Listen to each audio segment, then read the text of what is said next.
Hi, and welcome to another session of From the Pavilion End. We are now down to the business end of the test series between India and England, and we are going to discuss, or rather preview, the third test that is going to be played from Rajkot 2 days from now on 15th of February. The teams have had a rest of around 10 days. The English team went back to Dubai for some rest, recuperation, and golf. The Indian team went back to their homes. Ravi Ashwin brought out some videos of his own in between. But hopefully, the teams have come back recharged to continue what has been an enthralling innings with both batting and bowling of both the teams fallible at different juncture of the series.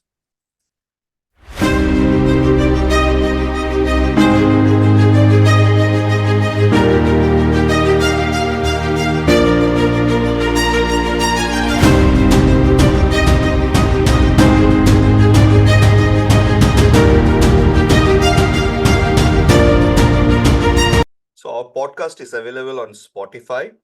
Just search From the Pavilion End. We are also available on Apple Podcast, Amazon Music, and on YouTube Podcast. Please show your love by subscribing and following the podcast. And please like the episode and share it with your friends.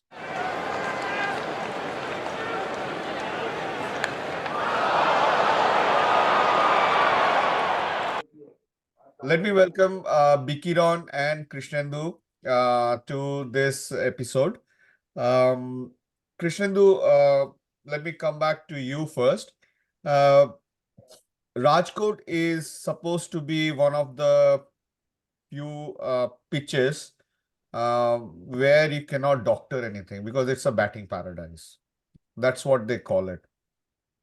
Even the view of the pitch has been shown in the different media has shown that there is a little level of grass in there, and also it shows that the pitch will probably remain firm throughout at least the first 3-4 days. Do you see this as a batting pitch? I know we have to come to the Indian and the English team composition, but from the pitch perspective, whatever you have seen so far, what do you think? I haven't seen any of the photos, but I would be really surprised if it's the batting pitch. Because given India's problems in the middle order and exacerbating problems, it's not like the problems are going away. The problems are just increasing every day.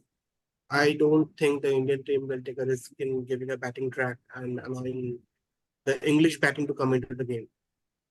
To be honest, I think the pitch will turn from the first day onwards, and it's another 2 days to go.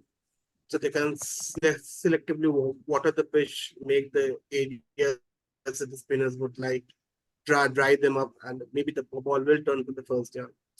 Giving a batting track on giving a batting track on this at this juncture of the series when India's batting is clearly, I won't say there's a lack of quality, but there's definitely a lack of experience. And in that, you might see a debutant score 100 or 150 if it's a typical Rajkot batting wicket. But you're bringing England back into the series as well, because England can actually play their shots on this kind of tracks. And to be honest, India won't take that risk. I don't think so. Bikaran, what is your take on the pitch? I actually saw just a glimpse of the pitch, of the Rajkot pitch. I think it would be a good batting service, but it would not be a like 500 to 600 run contest. It would be like somewhat 300 to 400 runs contest when the pacers will get some purchase up front. And I don't know whether the pitch will assist the reverse swing or not, and how much the purchase will spinners will get in the first innings. But I think it would be around 300 to 400 runs pitch in the first innings, and it would be a balanced track, neither a rank turner nor a 600 to 700 runs pitch like what we used to see in the 2000s decade and all. See, the point is, Rajkot did host a India versus England test match back in 2016. The only match where Ben Stokes scored 100, Alistair Cook scored 100, Virat Kohli scored 100, No, Virat lot of Moeen Ali scored Vijay, 100, Joe Root scored Murali 100. Vijay. So that experience still holds true. Um, I would rather think that they are trying to recreate that Vizag pitch as a template. Why? Let me explain. The Vizag pitch had a little bit of bounce. What that bounce was doing was making the sweep shot a little bit risky for the English batters. The number of times that they slog swept and swept in the first test was remarkably higher than in the second test. There are two reasons for that. First one is, of course, that Kuldeep Yadav with his mystery was posing a different set of questions to the batsman. But I do feel because of the bounce in that pitch, they were a little bit wary of, just about playing the sweep every time. Remember, Joe Root got out playing the sweep in Hyderabad. So they were trying to rather hit the ball in front or towards the cow corner rather than go on sweeping. What they tried in Hyderabad. So that bounce is going to help. Secondly, I think it is going to be a pitch because now that it has been established that the one area in which the Indian team far superior to the English team is on the sense of reverse swing bowling. I mean, James Anderson is a wonderful servant of the game, but after all, he's a 42-year-old guy. I don't think he has the pace to bowl that ball reverse that ball at a very high pace. Maybe Wood can come in, but I don't know how good Wood will be in these kind of circumstances with a reversing ball. Atkinson I have not seen, but definitely Bumrah will be able to reverse that ball. I don't know about the remaining Indian pacers. So it will be an abrasive pitch somewhere where the ball will probably, become like we have discussed within the first 20 odd overs, the ball will start reversing. I also do not think that it will be a very spinning like a Bunsen. It will not be a Bunsen. It will be a spinning track for sure, but it will not be a Bunsen just because of the fact that India still feels that the bowling that India has actually creates pressure on Australia on England batsmen. But the bowling that England has, if India is patient enough, they will be able to score runs. So that's why I feel it will be a abrasive pitch with with which will take turn maybe from third day lunch onwards or maybe tea onwards and would probably be almost much more spin friendly by the end of the fourth day and start of fifth day. That is my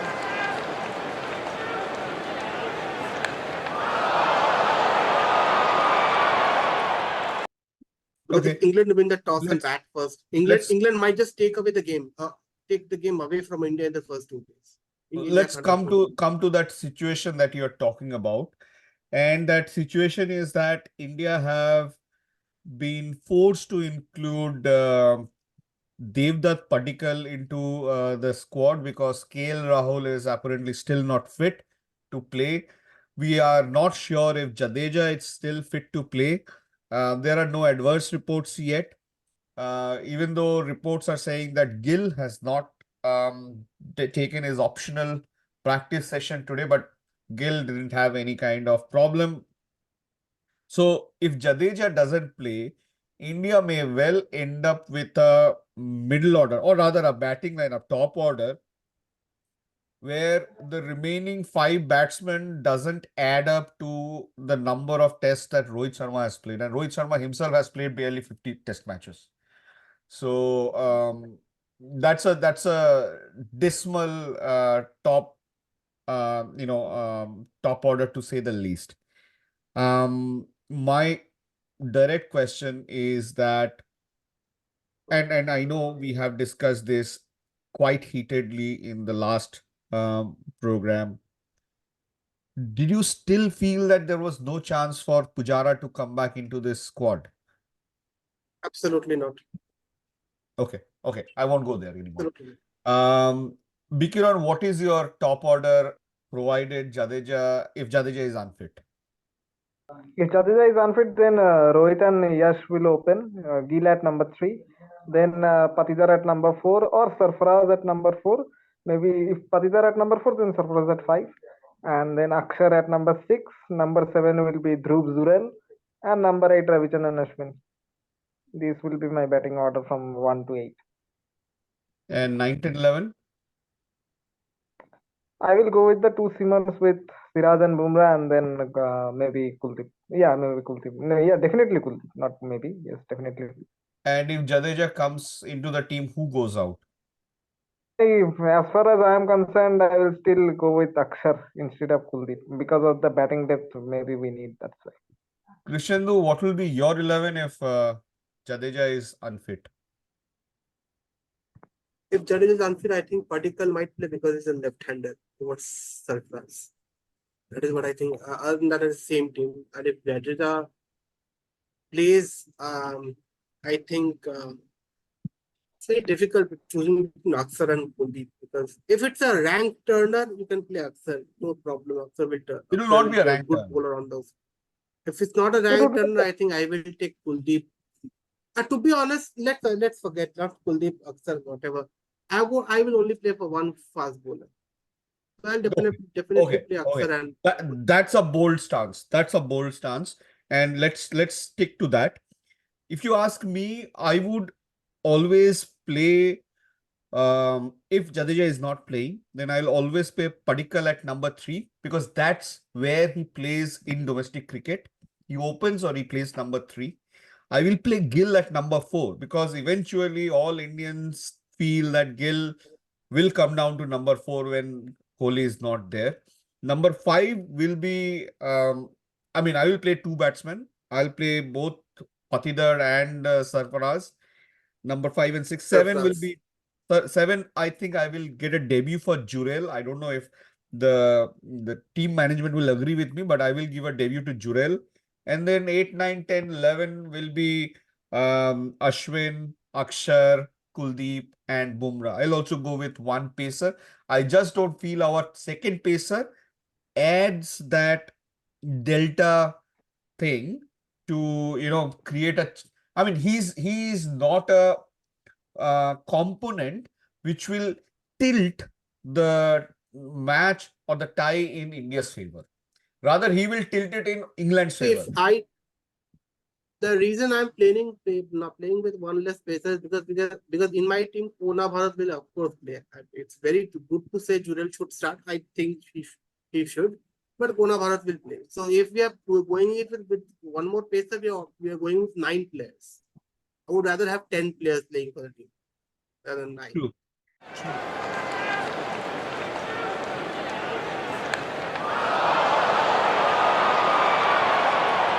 True.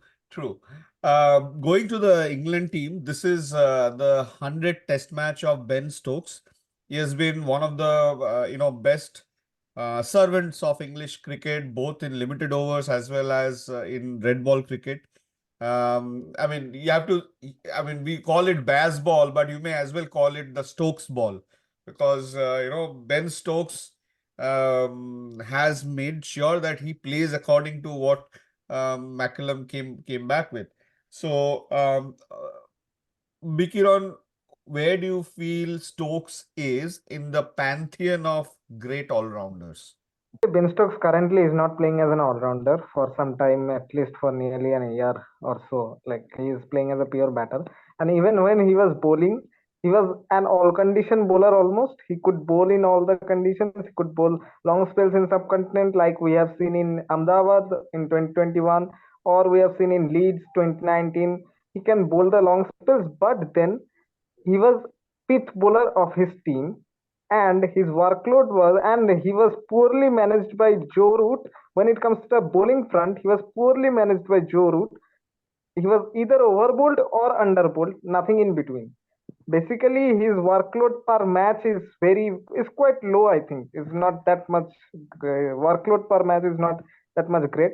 So I would say that as an all-rounder, he is very good, but not an all-timer or something like that. As a batter, he has been inconsistent maybe, but then he can play some gem of a knocks and then can change the momentum of the game in one innings or one session or like this. And we have seen this in the past as well. Even in the last Ashes, we have seen that. So Stokes is actually he's actually a freak of a cricketer, but then there is some consistency issues and some the workload and all those things are there.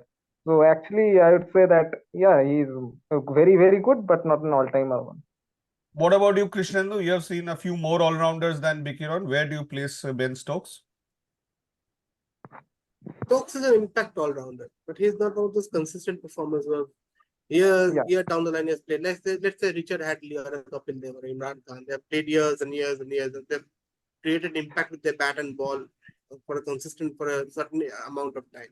So, but like for 20 years down the line, if I look at Stokes's average as a batsman and a bowler, you'd say, yeah, he's a good player, but not great. For me, as someone who was watched cricket or watched all-rounders, Jack Callis is the best all-rounder I've ever seen. I haven't seen Kapil Dev. I didn't see Imran at his peak. I didn't see Richard Hadley at all. So Jack Callis is Ben Stokes as good as Jack Callis as a batsman? No. Is Ben Stokes as good as Jack Callis as a bowler? Yeah, I think he's a better bowler than Callis. But when it comes to like all-timer, he's not. It's not an all-timer. He's in the level of Andrew Flint, to be honest. Some great, two or three great series, a great World Cup, but no consistency over the years. And I agree with Bekiron. When it comes to Ben Stokes, injury has been poorly managed by the England management. If he was better managed, I think he would have had scored more runs, taken more wickets. Yeah, I mean, I think he's past his his great days of all-round comfort. He is now more a batter who can bowl. I don't think he'll take 5 wickets anytime ever again in his career, but he may add a few more hundreds to his tally. He's one of those rare. I mean, you of course took Jack Callis's name. Callis is like one of the all-time best. I don't want to put Callis in here. But amongst current lot, I think he's the only guy who has over 6,000 runs. So I don't think that is something to sneer at. But having said that, I think he's really past his sell-by date.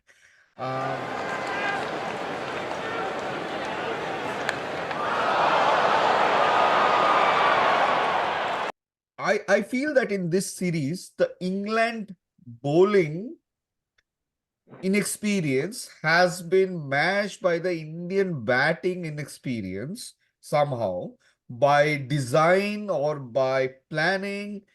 Do you still feel that England will go with 3 raw spinners in this test, Krishnendu? I think they will. England has found a plan, and the kind of captain Ben Stokes is, he doesn't change his plans. He believes that, for example, in the first test, if you remember the first innings, Hartley was getting tonked around everywhere in the first 10-15 overs. He continued to bowl him. So Stokes has a plan. Stokes has come. It's very clear England has come with a plan and will play James Anderson and 3 spinners.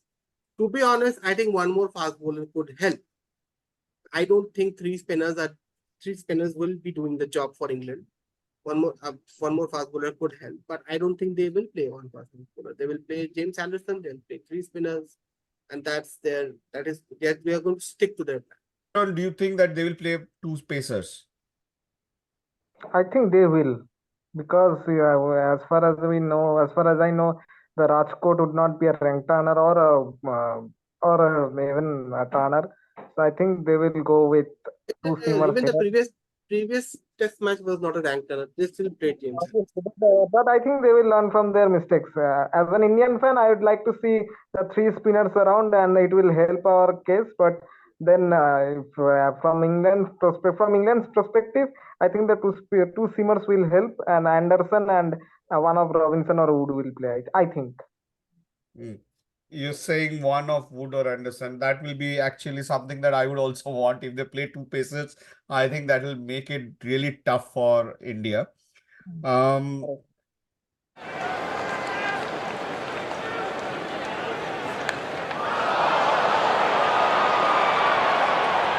Now that we know that India is going to have a very inexperienced top order, name me two batsmen that you feel needs to score runs to get this test safely won for India. One. I'm not saying drawn. Rohit Sharma needs to come to the party the next test.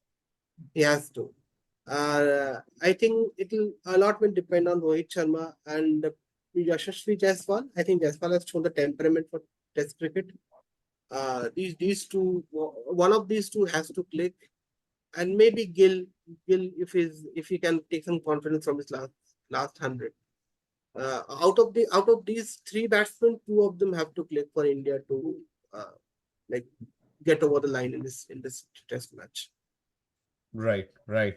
Um, Bikiron, I would be delighted if one of the debutants come and score 100. Absolutely, I'll be really happy. But before a Test match, I think out of the three, one of these two need to click. Bikiron, any batter that you are looking forward to from the Indian top order? No, actually, I agreed with Krishnenduda, and I'm looking forward to see Rohit Sharma and Yashasvi Jaiswal, because these openers are the key for India here. See, I would look forward to the long-awaited debut. I hope there is a debut for Sarfaraz. The entire Indian public is polarized on Sarfaraz. Some feel that he cannot play pace, or that he's not fit enough.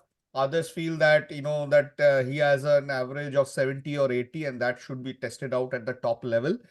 We will know for sure. If Rahul is not playing, then the alternative is either Sarfaraz is playing, or your Padikkal is playing. I think because Sarfaraz came in first, they will play Sarfaraz. If you ask me, I will play Padikkal, but instead of Patidar, because I don't feel Patidar adds that much to the team.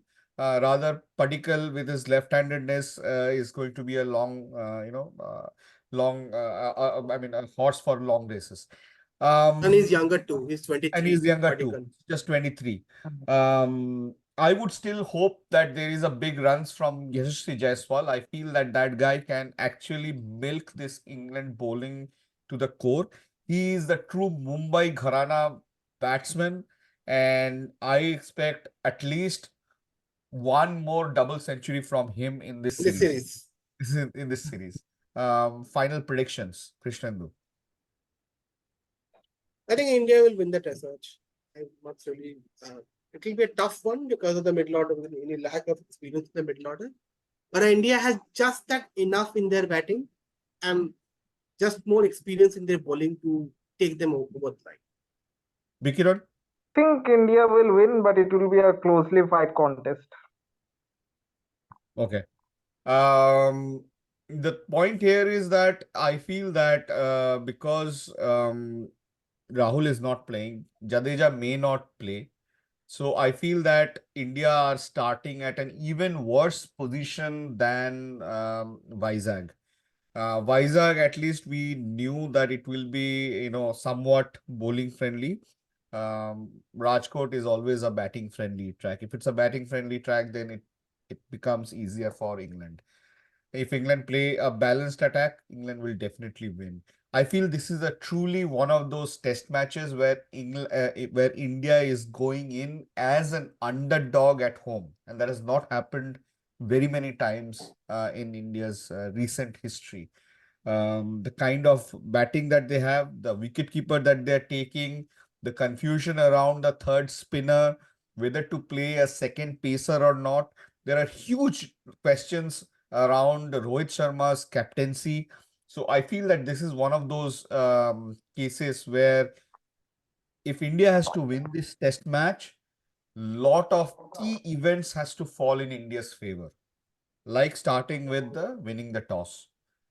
So win the toss, bat first, Okay. Top. score score at least 400 plus runs, and then you can win any match in any anywhere in India if you have Ashwin, Kuldeep, and Akshar or Jadeja in there. And please only play those players who can actually contribute to the win. And don't play a second spinner a second pacer just because you have to play a pacer. So we expect a very tight game again. We hope that the third test is just like how we have witnessed in the first 8 days of this series. So hopefully there will be a very hotly and keenly contested test match, and nobody from either side will turn back and say that the pitch or the toss decided the winner. That's it from our end. We'll be back again after the test match to do a review of this uh, test. Thank you. It's been a pleasure bringing this episode to you. If you like this episode, please like and share it. Please also subscribe or follow our podcast.